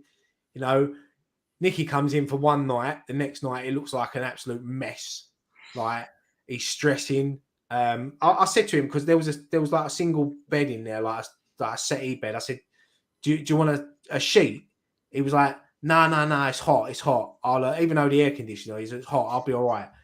So I've left him now. I woke up in the morning. I've got up. I've seen him outside on the balcony having a fag. The cleaner must have thought I took up smoking overnight, and I was like, smoked 20 fags. He left them everywhere. And then I've gone to have a shower, and I'm looking around, and I'm going, for fuck's sake, the cleaner ain't like brought any towels in. What it was, he got up in the middle of the night, went into my bathroom, took all my towels and wrapped himself in the towels because he was too cold. Yeah. And I just said to him, like, why don't you take a sheet? And then, like, getting ready for the wedding, obviously, then his son, Jamie, comes in, and we're all getting ready together. Now, Nicky's took Jamie's shirt out. It's creased. It is This is all like an hour before we've got to leave, right? We've got to be in reception at 2:30. If you're late, they go without you, no matter what. So I said, right, we've got to get down to reception for let's be ready for 2. And literally where my room was literally just opposite. So I said, we'll walk down back 10 past, give yourself a bit of time, make sure everyone's there. And then so I said to him, go on in, iron the shirt. And I knew he didn't want to do it. And I knew he wanted me to do it. And he was like a typical, Nicky, iron it and I'm going, that's not, I said, look. And then he stresses. So I said, look, Nick, go and have a shower. I'll deal with it. So I'm ironing Jamie's shirt. Bear in mind, I've got to get ready myself, right? Yeah. But me thinking I knew this was going to sort of happen, I ironed my stuff 2 days before. So it's like hanging up in the wardrobe. And then I've ironed the shirt. He's had a shower. He's got out. He's getting dressed. Everyone's looking smart. Then obviously Jamie's his hair's all over the place. He's Nicky's moaning about it. I said, look, leave it with me. So I took Jamie in the bathroom. I wet his hair, put a bit of air dried it down so it was a bit flatter. Give him some of my hair powder stuff. I let him style it himself, and he looked really good, right? So Jamie's done. Nikki's getting ready. Now we've got 15 minutes before we've got to leave. Nicky sat down to put his shoes on. All of a sudden, bang, his button pops off his waistcoat. And he just looked at me. I heard it bouncing on the tiles, right? And he's looked at me and he's gone, what do I do? And I'm just sitting there thinking, oh my God. Oh my God. So now I said, right. I picked the button up, I put it on, and I'm trying to wet the thread, the thing to fit, but I'm shaking because I'm panicking because I'm thinking, oh mate, he can't like have his wedding photos with no button on his thing. Yeah. So now I've got it through. I've wrapped it round, tied it up because he said the first thing he said to me, "Have you got a needle and cotton?" I'm like, yeah, because everywhere I go, I take a fucking needle and cotton set. So now I'm doing it, and I've managed to get it on, and I've wrapped it around. I've done it in a little thing. I've said, right, put your suit, put it back on. I put it through. I said, right, for the next hour, don't breathe out and don't sit down. And I said, if you do go to sit down, just undo a couple of buttons like that. Honestly, mate, it was stressing. Then we got to reception, and there was people that weren't there. He was late, and he's turned up the go-kart things have turned up to pick us up because they was getting married in another hotel. And I'm like, oh my God. And I'm just like, this is typical Nicky. This is typical. Nothing goes smooth with Nicky. And yeah, but no, look, listen, I'll let Nicky tell you the rest about his wedding. But it was beautiful, lovely ceremony. Beautiful. We all got a bit drunk, not too drunk, like no one was messy and all. The only day I got really drunk, I wasn't drunk, but I think it was my first full day there, and I think the flight had caught up with me, and I was knocking back the drinks, and then all of a sudden it was like, when you're just nodding off, and then like Nicky's dad ended up walking me back over because lucky enough for me, my room was literally opposite everything. Like I didn't have to go far, but yeah, I was like super mum on that wedding morning. I was like getting everyone ready. I was like, now I know how our mums feel like when their kids are getting nuts. I was like, oh my God. He's like a big kid. I got him to the altar on time. We had another little stag night out in Coco Bongos. We didn't go to Cancun. We went to Playa del Carmen. That was a good night out. Good laugh. Same shows again. Same shows that I've seen 20 years ago there, but it was a good laugh. I was like, everyone was knocking back the drinks, tequilas, in the pool bar, and everyone. It was just a good time, It was just everyone had a good laugh. There was no separate people there. Everyone just met up, and people went off to do what they wanted to do during the day. But me and Gary, we had a good laugh. We was winding up the Canadians and the Americans, and yeah, it was good. It was nice little break. So I really enjoyed it. And yeah. Oh mate, I'm stressing out just you telling me that story. I was getting stressed. Honestly, mate, I was ready. I was ready to go, and then that happened. And I was like, oh my God, like Nick, I'm like, what do I, mate? I can't. I thought to myself, I can't let him get married with fucking like a button missing. I thought, oh my God, like, come on. And then I was like, yeah, look, let's just calm down. Everyone calm. I said to Nicky, because he was getting frustrated because Jamie's on his phone, like he's not listening to Nicky. That's frustrating him more. So I said, look, Jamie, come with me. Like we went and because in the morning, Jamie didn't even want to go to the wedding. He didn't want to go. And I'm like, so what? I think what Jamie thought is because it was like because it was in a massive hotel. He thought there was going to be loads of people there that he didn't know watching. And I said, James, it's only going to be the people that are there that you've been with all week. So I took him away. We had a couple of games of pool, played the table football, calmed him down a bit, and then I said to him, look, you'll be standing next to me. And I said, I'll tell you what, I'm going to give you the most important job, the best job of the day. I said, when they say like about the rings, I said, you go and give your mum and dad the rings. I know I'm meant to do it because I'm best man, but I said, you do it. So I'll give him the rings when I was there. And like literally he went up and done it. And it was a great moment because obviously he's giving them to his mum and dad. But even with the rings, like I was military, they went straight in the safe. And literally on the day, every 5 minutes, I kept opening the box, making sure they're there. Open the box. Anyone that come near me, I was like, don't come near me. Don't touch me. Move away. But yeah, don't let Nicky anywhere near him. No.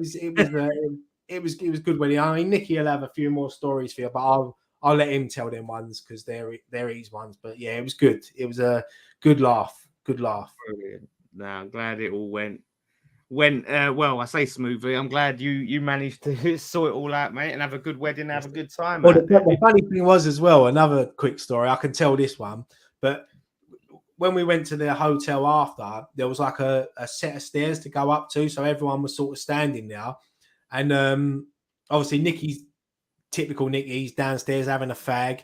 I'm standing at the top of the stairs with I think I was talking to Chloe's dad, and Chloe was standing there. And then, like, people congratulating Chloe, and then they're coming up to me congratulating me. And I went, I didn't get married. It ain't my... I said to Nicky, you better get up there, mate, because people are thinking I'm married to Chloe up there. They're all coming around celebrating, like, shaking my hand. And I'm like, if they started giving me some money, I'd have pocketed it. Don't get me wrong. But, it was good. It was good luck. He done well, Nicky. He was. I can tell he was nervous. People were saying to me, nah, he's not nervous. I went, he is. I've known him long enough. Known him long enough to know when he's nervous and when he's even up to the point where Chloe was walking down the aisle and obviously her dad's giving away. He turned around to me and he said, what do I do do I shake his hand? Do I cuddle him? I went, no, you got to bow to him like that. He went, no, what do I do? And I went, just shake his hand and give him a cuddle and say, thank you for letting me marry your daughter. Oh, mate. Here's a good question. Who got the most pissed? Who got the most pissed? There was a couple of nights where I think the maddest night was when we went to the silent disco. I've never been to a silent disco before in my life. Mate, they're good, but when you take your headphones off, everyone just looks like nutters. And like there was like free, there was a button on it, and it was free. You could change it to 3 different like songs. I had it on the party one, like most, like all the cheesy pop songs and all that. So everyone's dancing around. Then you look and some person's listening to like the slow, and they're like dancing slow. And then Nicky's dad was sitting there having a few drinks, and he's obviously watching, but he can't hear the music. So I was sitting there thinking to myself, what must he be thinking looking at us? Because the one song come on, it was that song, what's it? That rolling. That come on. That come on, and everyone run to the front. So Ellen must have been thinking, what the fuck are you listening to? But no, it was good. It was a laugh, man. We all had a few drinks. No one got overly pissed. As I said, the night I had to go back a little bit earlier was the jet lag, and it just caught up with me. But drinking all day in the sun, like just going to the pool bar, getting yourself a beer or a cocktail. It's that's what it's all about. Some people took the piss out there, not with our group, but I can't stand it when you go to these all-inclusive places and people like they're at the bar all day and they're ordering like 6 or 7 cocktails. Well, it's all inclusive. You get one, drink one, go back, or get 2. These people are getting 5, and then they mix them with ice out there, so they're like slush puppies. After the first about 10-15 minutes, they're all melted, so they don't drink them. So that was the only thing that was pissing me off. And then you ask for 10 drinks, it takes the barman ages to make them. So yeah. Nah, so things like that is wasteful, mate. Very bastards. Very. But definitely glad you had a good time out there, mate. Yeah, good. It's nice to be back as well. It's nice to be back. I do. Good to have you back. And everything, but that's it. Well, get you and Nicky back for the last few games and a run up to the international break, and then I've had a result with the tan though, because usually I get through customs here and my tan seems to fade away and go, but it was. We're gonna monitor it video by video. We're gonna fan watch. See how long it lasts. I was darker than this the other day. Honestly, when you get out of the shower when you're on holiday, you've been sunbathing all day. Yeah. And then you get out of the shower and you look in the mirror and you think, fucking hell, like I'm brown. The other day I was really brown. And I didn't put I just used like normal sun cream. It weren't like tanning one or anything like that. But it was Yeah, I don't tan at all. It's my Irish DNA. I just go. Yeah, I think because my family roots, goes back to Barbados, so maybe that's why I do go dark. You know them roots. I got the Barbados in me. That's it. That's it, mate. I've noticed. Facebook must have crashed because we've lost all the Facebook people. Oh yeah. Yeah. So everyone in the chat just seems to be on YouTube. So. But may have to repeat the rest. May have to repeat that story next week, right, for the Facebookers to come. Well, they're probably watching, but they can't comment. Yeah, they just can't comment. So, but yeah, no, I mean, do you want to end it there with that on that high note? Yeah, no. Unless there's any more questions or anything you want to go through. Seen any? There's this one here. He's asked it again, so we'll pick up on it. What rules that are now would you remove, and what rules that are not used now would you bring back? I'm presuming we're on about in football. Yeah. I'll just say in general, I'll get rid of congestion charging ULEZ and all that. Yeah. I'll tell you what, mate. Honestly, I'll say about Nikki stressing for the wedding. Getting to the airport was stressful for me because obviously the morning I left was the time them two prats tied themselves to the Dartford Bridge. Mate, honestly, it took me 4 hours to get to Gatwick. I had to go all through like down the A13, through the Blackwall Tunnel, through what way was it? I had to avoid that bit of dark, like around the M25. Honestly, mate, I was stressing. And then to make matters worse, because obviously I pre-booked me parking, gone through the barriers, followed it to parking, parked up, got all my cases, got me like case out of the car and my little carry-on thing. Locked my car, walked to the bus stop, like the bus where they pick you up. All of a sudden, some geezers pulled right up beside my car. I thought to myself, mate, there's millions of spaces. Why are you there? He called me over. He went, are you staff? I went, no. He went, oh, this is for staff. I was like, for fuck's sake. So I had to put me stuff back in the car. But to get to the other car park, I had to go out. So I've gone out the barrier. As I've gone back in, it's not letting me in because it's obviously re-registered. Oh, so yeah. I've had to get a ticket to let me in. I've parked up. Obviously, as soon as I got into the Weatherspoons there, I rung them up and said, explain what happened. The woman went to me, yeah, no, that'd be fine. Yesterday, when I went to go out, it wouldn't let me out. Come up £255 I had to pay. Yeah, fuck that. I pressed the buzzer. I said, mate, open the barrier. I've pre-booked. He went, oh, yeah, but we see you've already. Yeah, I said, yeah. I said, I spoke to someone already. And then, lucky enough, they did let me go. Yeah. Fucking hell. That's mad, mate. That was a mayhem day for you to try and get there, mate. I must admit. Honestly, mate, Nicky rung me up, and he went, "Where are you?" I said, "Mate, I'll be honest." I said, "I'm at Canning Town flyover. Been sitting here for nearly an hour and a half trying to get into the Blackwall Tunnel. I left my house at 6. I left because I knew about the people on the bridge, and my flight weren't until 1:30. Right? I left my house at 6 in the morning, just after 6. And I got there about 10:30, 11:15. And you know me, I like being placed. You know what it is like with airports. You've got to be there at least 3 or 4 hours before. Yeah. And honestly, when I sat down in that Weatherspoons with that Sammy Gill, mate, I just sat back and was like, I think I've got a 10-hour flight yet. Yeah, I can't crazy, stand, mate. Crazy. Can't stand traveling, honestly. But yeah, what rule would I bring back? I mean, yeah, it'd probably be, like I said, that if I was to remove one, it'd be the convoluted handball rule. Not say that there wouldn't be any handball, but just the way the rule is now. You know, and like, because we see, remember that season where we kept getting goals ruled out by handball. Yeah. When Antonio was in full run and it just clips his hand, you know. Yeah, that type of one. The one when, do you remember when Moisey first come back and we lost to Sheffield United when Snodgrass equalised? That was it. They give it. Rice had that when the defender knocked it onto his arm, and that was given as an handball. So yeah. One rule that I'll bring back. I'm trying to think. One rule that they've taken out. A lot of rules. It's not so much they take or remove. It's like they change them, didn't they? Yeah. They change rules. Maybe just to sum it up, get rid of VAR and go back to human error. Yeah, I've been enjoying it in Europe. To be fair, I know we've benefited a lot from it, but it's just the idea to go, okay, you score, that's it. Now you've scored. You've got a penalty. You've got a penalty. So you don't have to wait and see it. Instant decision. That's it. So it as much as I was for VAR when it came in, how it's been used, it's been a shame. It just seems to be, as per usual, we're one of the only places to mess it up.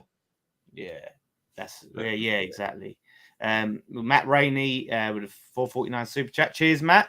Hope you're well, mate. Sorry I'm late, lads. Let's do them Northern slags on Sunday. Irons. Yes, mate. Hopefully, let's do them. That's it. That's the mentality. Do you know? I see someone commented there when I was saying about someone said Ryan slept with the rings, like top best man. Do you know what? Right, my safe that I had in my room, they was in the safe, and the battery on my, because you put your code in, didn't you? Sometimes it wouldn't open because the battery was running out. So I was laying there in bed and it was playing on my mind. So I thought to myself, no, I've got to get them out of the safe. And it took me, honestly, you asked Nicky, I was there for about 20 minutes trying to open my safe. And I got it open eventually, and then I hid them. I wrapped them up in socks and I hid them in like my suitcase at the bottom. And I got them out in the morning. But yeah. I think Nicky had a lot more. My wedding. He had less stress than what I had. Trust me. Right, that don't surprise me, mate. It's Nicky's wedding. If anything was going to go wrong, it would have been Nicky's wedding. We know what he's like. He put me.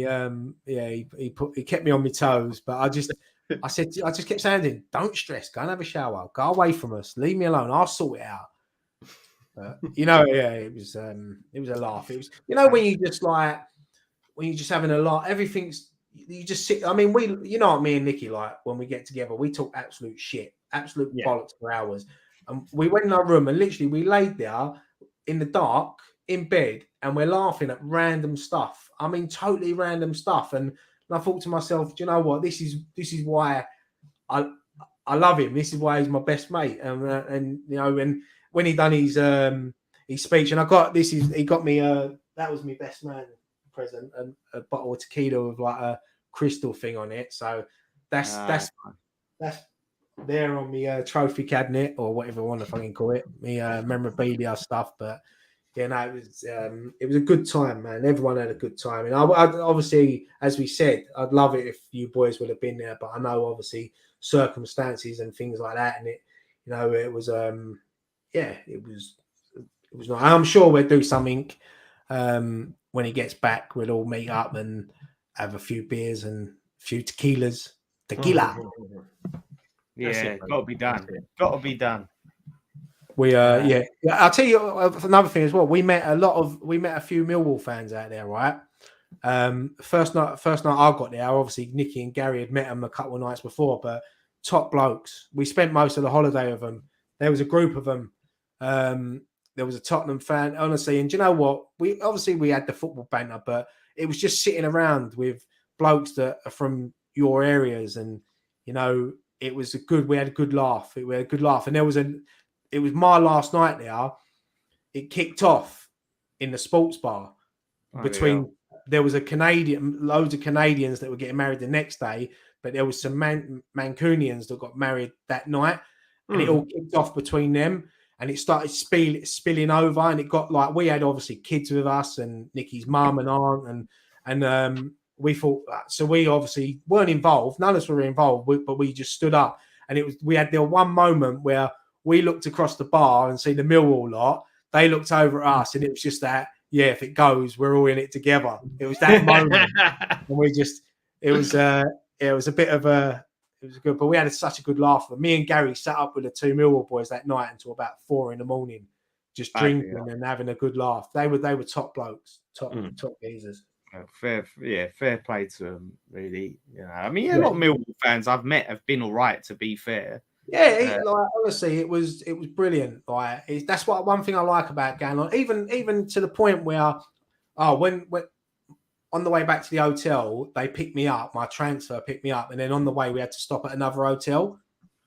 as I've got out, there was a bloke sitting in the foyer bit with the Iron Maiden West Ham shirt on, right?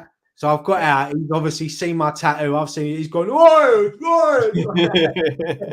And then the bloke and his wife that I shared the bus with back to the airport was a massive Chelsea fan that lives like 15, 20 minutes down the road from me. And it was like, I just love meeting other British people abroad, because even though you support our football teams, you got so much in common, and you all sort of like stick together, didn't you? Yeah. And it was a good laugh, man. We had some good nights with them Millwall boys. Honestly, it was good. Yeah, it was a good holiday, man. I can't knock it. Loved every single minute of it.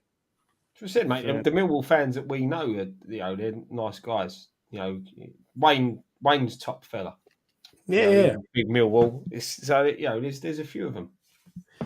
Yeah, no, definitely, mate. It was good. It was just that moment. Gary would tell her when you see him, it was just like, we looked over at them, they looked over at us, and they just thought, yeah, if this goes off, because honestly, mate, some of these Canadians were like UFC fighters. They were massive. Bloody I was watching them, and I was thinking to myself, they can hardly lift their arms. I was thinking to myself, like, as I said, none of us were involved. It was nothing to do with us. The funniest thing, because the Mexicans ain't used to all that happening. So someone told all the bar staff to get out quick, and they all left the bar and they run into like this bit under the stairs. Then all of a sudden, right, I shouldn't laugh, but Mexican security, they're not big, are they? No. They all come in a line of about 10 of them marching in. And I went, fuck me, Willy Wonka's going to be behind him in a... It was just funny seeing them all come in a line, like, because they're so small, aren't they? Like, they are. They're all built. They're all like this. Like they're proper. No, they weren't even like that, mate. They weren't even like that. I was just waiting for Willy Wonka to walk in behind them, like. Because normally the security are all, because a lot of when you go to that part of Mexico and places like that, a lot of the staff are not really from like the northern part of Mexico. They're from the southern, and they've got a denser bone structure to the ones further north, so they are all very stocky and short. Yeah, and they're normally the ones that are the security. Great, I'll tell you what, though, great people though. The Mexicans. Oh, they are. Honestly, they can't do enough for you out there. Yeah. Honestly, if they see you like without a drink or anything, they'll come over, make sure you looked after. They're every morning you walk past them, they're saying hello and all that, talking. They're nice. They're nice. Yeah, that's the thing. Look, David, what I'm saying. When David's just saying that Mexicans aren't used to that, what I'm saying is in resorts, in family resorts, the staff ain't used to all that happening. Because I've been in Mexico 3 times now. I've been all over the world and stayed in family resorts, and that's the first time I've ever seen it kick off. But look, it's all day drinking, and from what I gathered, it was the Mancunians as well that caused the trouble. And when I see the bloke the next day in the breakfast hall, he had a big fat eye like that. So, yeah, from what I heard, he deserved it. I don't know what was said. I don't know what happened. But my main thing was we had kids with us that, lucky enough for us, were all asleep at the time. They was all on the benches, things asleep. So, because you don't want kids to see that. It scares the life out of them, doesn't it? Mm-hmm. But we obviously had Nikki's mum, Chloe's mum. And it's just like, nah, this... it's not all that. That's it, mate. Yeah, it's not what family holidays are about, and that's that's the thing with sometimes with all inclusive. People just drink all day, drink all night, and one thing gets said and it all kicks off. But as I said, that's the first time I've ever experienced something like that in a not obviously Iron Napa and places like that. You see it all the time, but family resorts and yeah. Matt Powell wants to know the name of the hotel, right? It was the I can't even fucking say it. The Bahia Principe Luxury. So BAHIA and then PRINCIPE Luxury Resort Akumo. Yeah, Akumo. Yeah. There you go. So there you go, Matt. DM me, mate, if you want some places. I've been there a few times. I know some nice ones. Yeah, I'll tell you what, the hotel that we picked them other people up from was fucking unreal. I think if I ever went back there, I'd definitely stay there. I've definitely got to go back.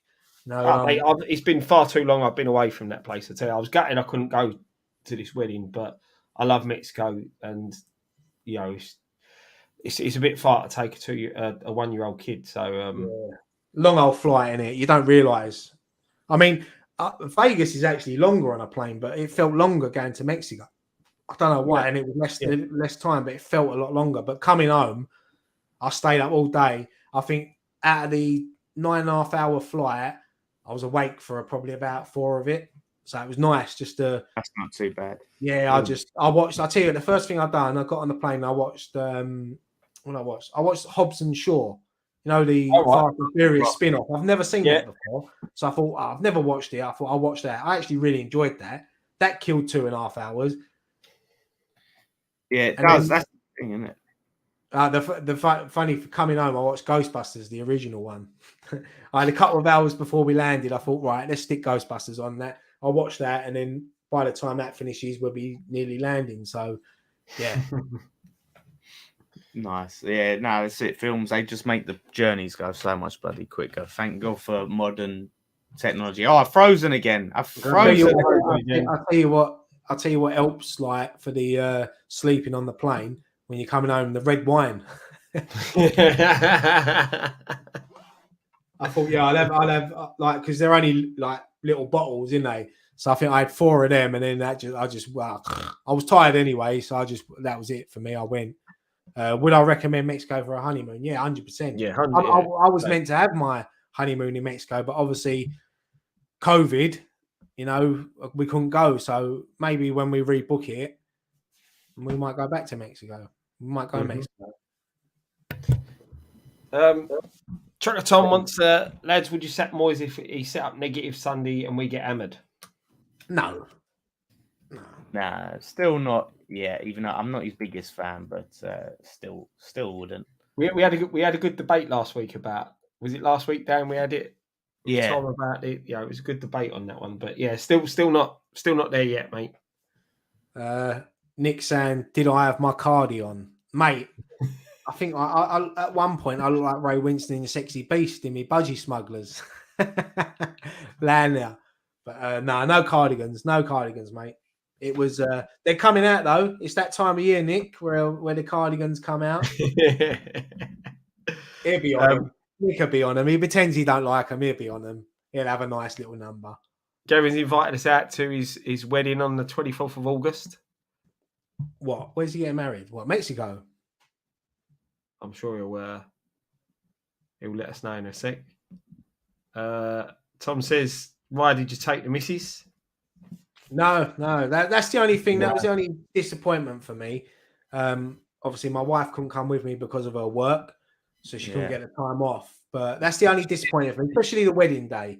Yeah. You know, because like everyone had their like couples there, and where we was, there was like a lot of a la carte restaurants that you can go to and have like nice meals and that. So that's the only downside for me. Well, yeah, because I thought she was there, and then we was doing fan cams. I turned around, she was there. She came over and said hello. She couldn't go, so yeah, it was that's the only downside for me, really.